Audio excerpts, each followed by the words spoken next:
मैंने अपने 10 साल की कड़ी मेहनत के बाद ये रोबोट बनाया है, और ये एक रोबोट नहीं, मेरी जान है, जान।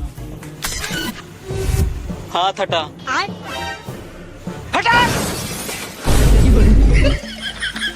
इसका दिमाग इतना तेज है कि मोटी से मोटी किताब 2 सेकंड में पढ़ सकता है। अच्छा, तो जरा इसे पढ़ के बताओ तो।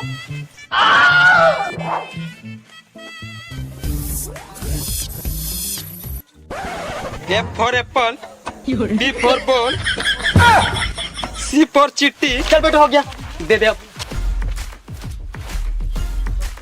अच्छा ये बताओ, पेज नंबर 69 में क्या है? मुझे क्या पता। अबे ये सस्ता रोबोट, इसे कुछ नहीं आता है। अबे ज्यादा मत बोल वरना शूट कर दूंगा। अबे चल बे, ज्यादा बोल मत। ये ले, मार के दिखा।